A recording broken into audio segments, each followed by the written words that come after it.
¿Qué tal? Me da gusto saludarles y bueno, continuamos con nuestro análisis del canon bíblico.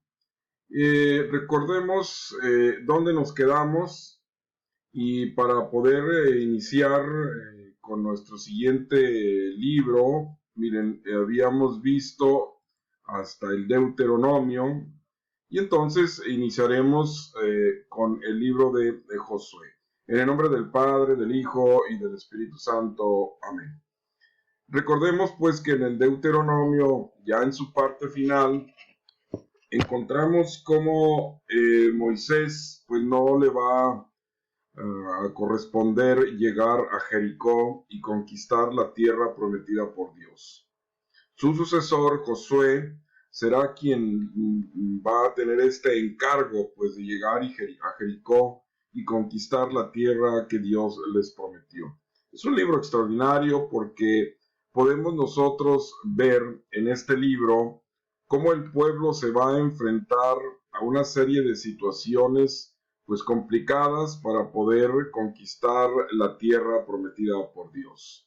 Y bueno, en el libro de José podemos encontrar cómo el pueblo llega a Jericó y toma posesión de la tierra prometida por Dios. Es un libro que pues no me puedo detener mucho, pero es un libro bastante bueno porque pues a nosotros nos ayuda a comprender que bueno, las cosas nos las da Dios, pero también hay que luchar por ellas, como en el caso del pueblo para conquistar tierra prometida.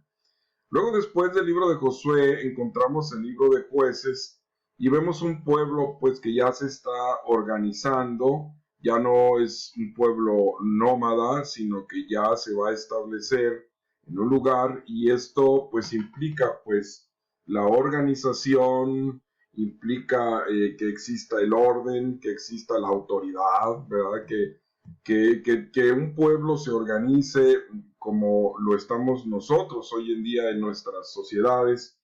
Y entonces van a aparecer estas figuras de los jueces como auxiliares para llevar a cabo esta tarea de organización del pueblo. Vale la pena. Bueno, yo creo que todos hemos oído hablar de Sansón y Dalila. Bueno, pues él es uno de estos jueces y podemos encontrar pues esta relación de jueces.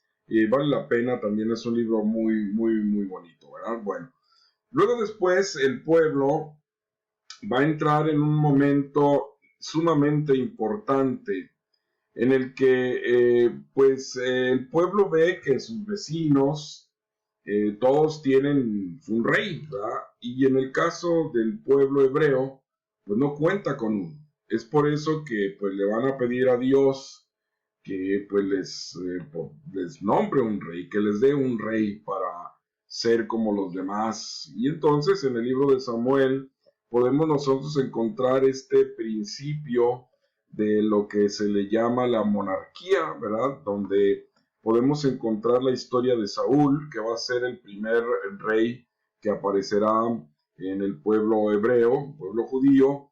Y entonces este libro pues es bellísimo desde su inicio, ¿verdad? Como Ana, ¿verdad? Que no puede tener hijos, se le promete que va a tener un hijo y ella a su vez promete que si lo tiene pues lo consagrará a Dios. Bellísima historia, la de la primera carta de Samuel. Y luego podemos luego en la segunda carta de Samuel encontrar a la siguiente figura que va a ser importantísima para el pueblo y para toda la escritura, que es el rey David.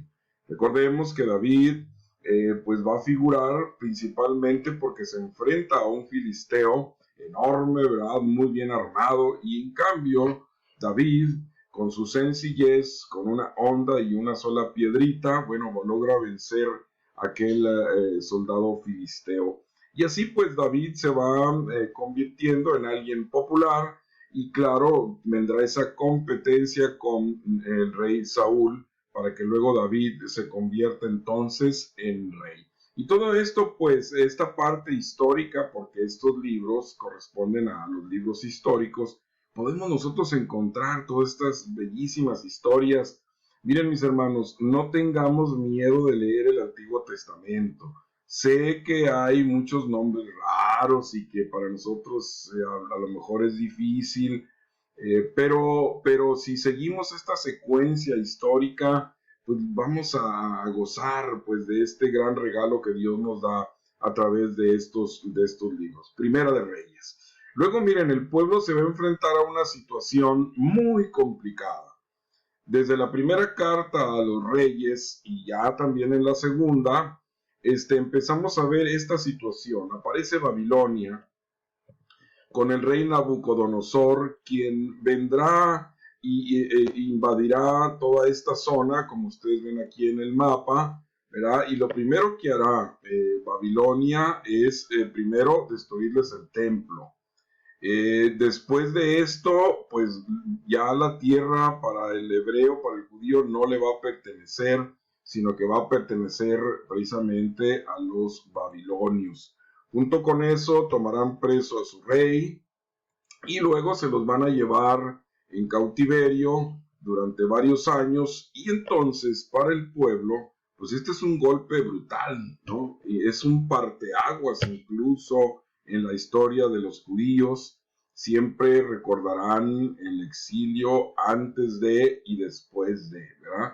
Fíjense qué interesante es ver cómo en estos libros podemos encontrar, pues, cómo ellos perdieron lo que más amaban y más querían, su orgullo, el templo, su tierra, su rey y su raza, ¿no? Y entonces, al no tener ya todo esto, pues van a entrar en una situación muy complicada que jamás van a olvidar. Todo esto está en estos libros, sobre todo inicia aquí en esta primera carta a los reyes, y luego, bueno, va a continuar también con la segunda carta a los reyes.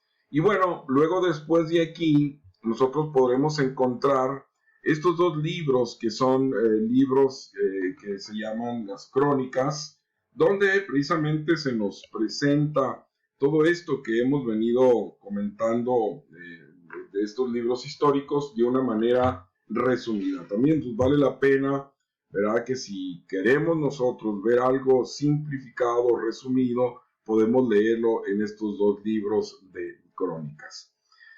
Bien, mis hermanos, luego viene, híjole, esto es muy interesante porque después de algunos años va a aparecer Ciro, que es el rey persa, quien va a venir a dominar y va a venir a conquistar Babilonia, ¿verdad? Entonces, al conquistarlos, el rey Ciro le da la oportunidad a los judíos de regresar a casa, de regresar y reconstruir todo aquello que ya habían perdido, que ya vimos en los otros libros, ¿verdad? Y bueno, se da toda esta situación, lo que implica llegar a mi antiguo hogar, verlo destruido, desolado, donde solamente había ancianos, ¿verdad? ¿Por qué? Porque cuando se los llevan presos en cautiverio, pues toda la aristocracia, tanto la parte política, económica, la literaria, ¿verdad? La religiosa, pues todos los grandes hombres del pueblo pues, son llevados en cautiverio y se queda solamente aquel hombre y mujer que pues para el babilonio no servía de mucho allá en Babilonia. Pero entonces se da este regreso. Y es muy interesante ver en estos dos libros, miren, Esdras y el libro de Nehemías, el cómo se da este regreso. Un empezar de nuevo. Por eso es que estos dos libros tienen esa característica, empezar de nuevo. Aquí vemos cómo el pueblo, en estos libros, cómo el pueblo pues tiene que reconstruir desde murallas de la ciudad, del templo, reconstrucción de sus casas y también obviamente la reestructuración de toda la parte religiosa, etcétera. Entonces, vale la pena, mis hermanos, que estos dos libros pues los leamos, ¿verdad? Y miren, yo estos libros los recomiendo sobre todo cuando pues hemos pasado por alguna adversidad en nuestras vidas, ¿verdad? Cuando de pronto nos sucede como al pueblo, ¿verdad? Que de tener todo, templo, rey, tierra, raza, de pronto se vio sin nada y sentía que ya no había futuro y sin embargo, bueno, vuelve a iniciar Y entonces muchas veces cuando reiniciamos nuestras vidas, pues hace falta a veces también pues ver algo, un libro que me ayude a decir vale la pena y echarle ganas. Entonces yo les recomiendo estos dos libros, Esdras y Nehemías, que tienen esta característica. Bueno, el pueblo se enfrenta desde muy atrás con las invasiones, asirios, babilonios, luego los persas, ¿verdad? Y ahora los griegos, Alejandro Magno, ¿verdad? De griego, va también a conquistar y va a llegar de igual forma como llegaron todos los demás a conquistar esta zona. Y bueno, toda esta situación que vivieron los judíos, pues la encontramos en la primera carta y segunda a los macabeos. Eso es lo que tienen estas dos cartas, una descripción de lo que ellos vivieron y experimentaron con Alejandro Magno y con toda esta invasión griega. Muy bien, mis hermanos, como ustedes verán, pues los libros son interesantes, ¿verdad? Porque pues nos pueden ubicar en la historia de la salvación. Y dentro de todo este proceso de la historia de la salvación, el acompañamiento de Dios para con su pueblo, hay una figura que es fundamental, el profeta, el profeta. Aquí tienen ustedes la lista de todos los profetas, ¿verdad? Vale la pena que si algún día tienen oportunidad de tomar un curso sobre profetas, háganlo, ¿verdad? Sobre todo porque el conocer cada uno de estos profetas, ubicarlo en la parte histórica del pueblo, pues nos ayuda a entender mejor estos libros. Miren, por ejemplo, hablando hace un momento del exilio a Babilonia, bueno, Jeremías juega un papel importante porque Jeremías va a prevenir, va a advertir, cambien porque la situación se viene complicada y no hicieron caso, ¿verdad? En el caso de Ezequiel es de esperanza, ¿verdad? Porque Ezequiel va a estar precisamente en Babilonia y él va a animar al pueblo, sobre todo aquel pasaje del capítulo 37, si mal no recuerdo, de los huesos secos, ¿verdad? Donde esa visión tan profunda, donde Ezequiel ve aquel lugar lleno de huesos, pero con esa posibilidad por la gracia y el poder de Dios de poder reencarnar una vez más. Pues no es otra cosa que la visión de un retorno a casa. Y así pues podemos ver en el caso de Isaías, Isaías está, bueno, se divide en tres partes y Isaías está, el profeta, en la mayor parte de la historia de la salvación, sobre todo en el Antiguo Testamento.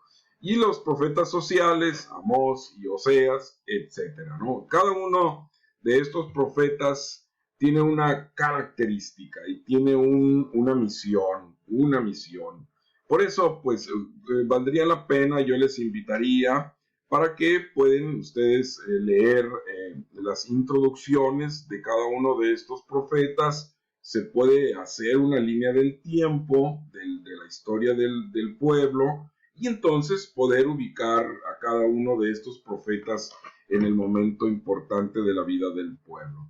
De hecho, existe hoy en internet mapas, líneas del tiempo donde podemos encuadrar a cada uno de los profetas. Bueno, hasta aquí llegamos en este video. Yo les invito pues para que, como lo he dicho anteriormente, es importante pues que leamos las introducciones de los libros de nuestra Sagrada Escritura. Que Dios me los bendiga y en breve tendremos el siguiente video. En nombre del Padre, del Hijo y del Espíritu Santo. Amén.